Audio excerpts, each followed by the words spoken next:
Hi guys, and welcome back to my channel. I'm just gonna do my December wrap up quickly.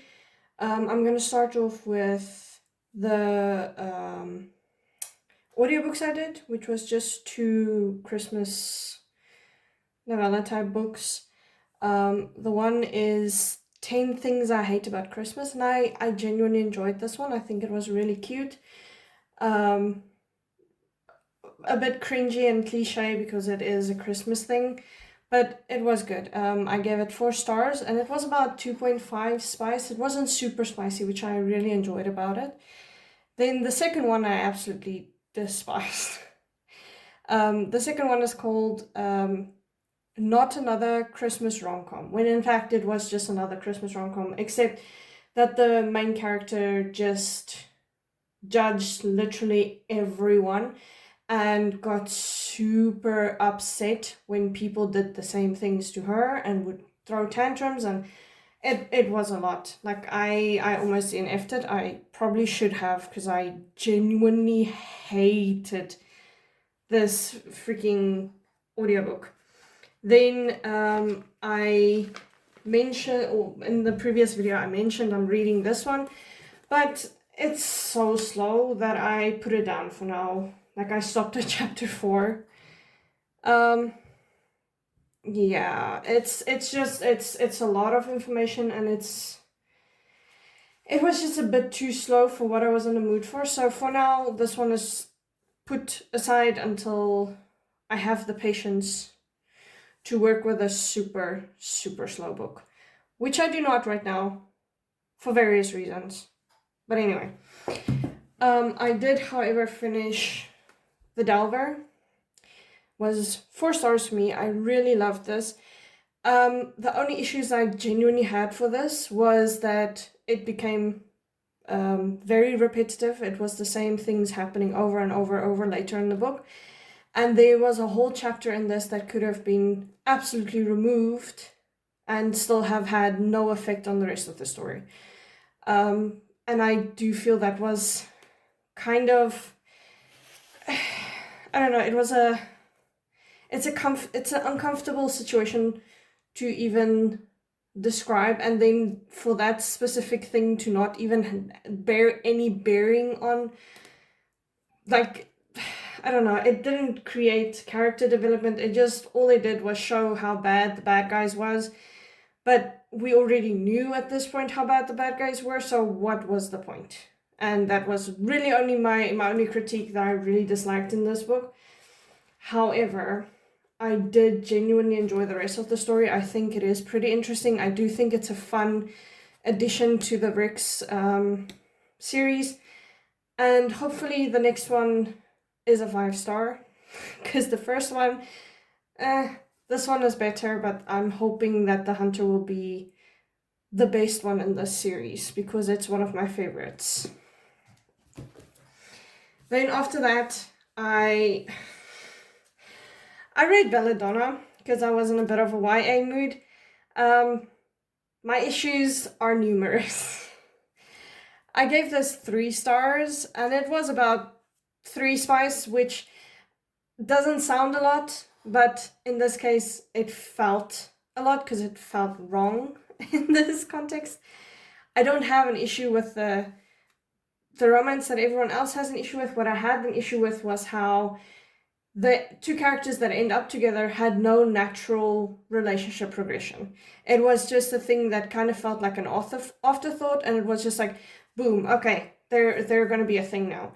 Where with another character that's in this book, she had a more natural progression in terms of relationship, and if they then ended up with the spicy scene, I would have probably treated this differently. I just felt this was a bit descriptive, maybe, if that's the word. A bit fast, a bit unnatural feeling, considering that this is a YA. But yeah, so, and can I just point out that I really, really hated this main character, and this is going to be a theme for this month, because holy heck is she annoying. She's stupid and annoying, and yet the narrative wants you to believe she's super clever. Like, no, she's just stupid. Anyway, that's my rant over. Moving on.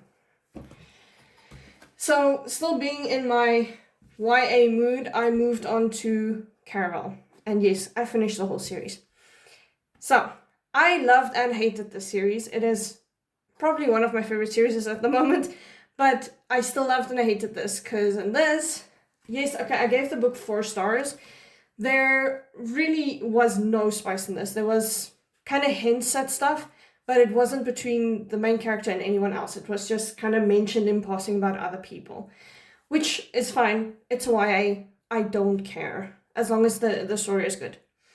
My issues. I love Scarlet, and I'm not going to hide it, because as an elder sister, I kind of connect with her thought processes. But in this book, in this freaking book, I kind of sometimes just wanted to push her into the water and tell her, please learn how to swim, because a man is not constantly going to save you from everything. Fully believing that marriage is going to save her whole world by a man that her father chose. No offense, but anyone, like, no. Just no. Your father is an asshole to begin with. He's definitely not going to save you by giving you a proper man. So you cannot ride your whole saving system on him. Thank you. No, thank you. But at the end of this book, I did actually genuinely enjoy her character. I thought it was pretty sad. I cried. There was a lot of good and bad things in this book. But I still thought this was a pretty good start to the Caraval series. But then this damn person showed up. So, in case you haven't noticed, I really dislike Donatella. I initially thought in Caraval that I was going to love her because she thought a lot like me, but then I entered the book, and the whole book she's trying to just make a dude jealous, and that annoyed me. Because your whole life cannot be about trying to make a man jealous for no reason. Like, there's no reason why she had to do this, and yet she did. Anyway, so I gave this 3 stars, there's no spice, blah, blah, blah. I genuinely didn't like this, and the ending of it made me hate Scarlet. So I kind of liked Donatella at the end, and then I hated Scarlet because she did stupid stuff. So, moving on. And then enter this beast of a thing. So the first 41%, I think, the first whole of the beginning, I genuinely did not like this. I thought I would DNF it. 41% in. I thought I would DNF this because I genuinely could not get past the fact that both Scarlet and Donatella, that at this point I had started liking aside from Scarlet, that I started hating in the previous one, I genuinely could not understand how this progression went. Because they had character arcs, and then suddenly this was before they even progressed, even though this is after the other books. So how does that work? And somehow Donatella turned into a bloodhound and nobody's talking about it. I'm sorry, but what the fuck? Anyway, then after that it got better. And at the end of this book, I did have 5-star feelings. I only gave it a 4-star still. 4-star no spice, obviously. But, like, I just couldn't give it, in my right mind, I could not give this a 5-star at the end of it. Because at 41%, I almost DNF'd it. I didn't. Thank you, because I genuinely loved this book at the end of it. But that first part, I almost burned this book and threw it in the dustbin. But I didn't. So, moving on. And then I just had to read this because it's Christmas and this is themed around Christmas and I thought it might be cute or something. I wish I never read this because boy oh boy did I really dislike this. This is becoming a theme. I genuinely did not enjoy this because the only reason this book exists is because Donatella wanted to be extremely childish and selfish, because for some reason she did not get a present for her boyfriend for quote-unquote what is Christmas in this, and then wanted to just move the whole holiday so she could find a present. Like, seriously?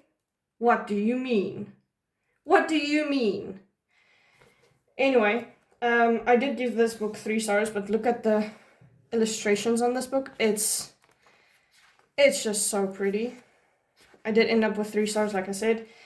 There were some good moments in this, but just genuinely did not enjoy Donatella's character, because once again, it felt like she completely lost her character arc that she already had. I am done with this. I probably will never reread this, because I genuinely hate this. Even though I gave it 3 stars, it is not that bad, but at this point I was frustrated because for some reason my head decided I'm going to read literally all of Caraval instead of just taking the breaks that I usually do between different books in a series. That would have helped me, and I probably wouldn't have wanted to burn like most of the book. But anyway, books, more than one. Moving on. I'm done with that now. Then we had this one. And I'm going to be very honest with you. After reading the Caraval series and how frustrated I was, I thought this might be a good change of pace. And it's also just pretty, because like, look at this. And look at this. And look at that. I'll just show you pretty. Like, it looks very cute. And it's short. So I was like really excited for this because I know this normally would be a 5-star for me. But this only got 3 stars. I didn't dislike this. I genuinely would have loved it if I was in the mood for this. I think I just wasn't feeling this. It's not that this and this is 2 different 3 stars. I can tell you that much. This would have been a 5-star if I had been in the mood for it. But I was not. I still had issues with it, but I can have a 5-star even with issues with it. It just depends on how good the book is for me. This, however, I feel so bad because it's like, it's really not the book's fault. It's not the writer's fault. It's just in that time and space, I was not in the mood for this and I was sick. So, that's the only reason why it fell flat. Anyway, I'm gonna move on because I don't want to blast that one. I really genuinely enjoyed it, even though it just wasn't for me. And then this book. Now, I read the first one, I think, in November, if I remember correctly. So, after, like, tough love and realizing I'm not in that mood, I decided then to try this, which has no spice. It is nothing to do with romance. It's just dinosaurs. And as we have established at this point, I like dinosaurs. So this turned out to be a 4-star. And my whole issue with this book is, if someone had just killed off Levine at the start of this book, this whole book wouldn't have happened. It's like he kind of forgot that he had a point in this book and just ended up having a genius who's stupid and causing issues. And that was basically the premise of this book. Yes, I still enjoyed it. And yes, probably the nostalgia that I feel for this as a whole colored my review and made it a 4-star. But holy heck did I hate this dude. I cried in this a few times because dinosaurs got hurt and I didn't like that. And I thought it was unfair towards him. Moving on. And then I'm just all over the place today, aren't I? So lastly, we had this one. Now this has been out since 2014 or something. And I got it for Christmas. It was one of the books that I got for Christmas. And I actually genuinely enjoyed this. I started this the 28th of December and I finished it the 30th. So I finished it in 2 days. I did read it a bit slower because there were points where I started getting bored of it. And I genuinely can't really tell you what happens in this book because nothing really happens. It's more about the characters and their story and their progression in the story. But just, I genuinely enjoyed this. I didn't think I would. This isn't the stuff I gravitate towards usually. But I actually genuinely enjoyed it. So that's this one. And it's 4 stars and there's no spice in this, but like who cares? It was just really well crafted. And then my current read is this one. I've already finished 2 books since the start of the new year, but this is my 3rd book now that I started, and I'm like at page 12 in the prologue. I still have until page 14 before I finish the prologue. I just like literally before we started eating, me and my husband, this is when I picked up this book. So yeah, I can't really say much yet. I'm still getting used to the writing style. I've never read anything by N.K. Jemisin. It's also one of my Christmas books, which is exciting to me because I got a bunch of them. But yeah, so that's me for this month. I hope you had a great holiday season. I hope you had a good New Year's. And if you have any questions for me, or if you like what I'm doing, probably not, because what the hell was that? Then feel free to subscribe. And if you have any questions or anything, just comment in the comment box down below. And I hope you guys have a really good new year, and may 2026 be the best year you've ever had. Thank you guys.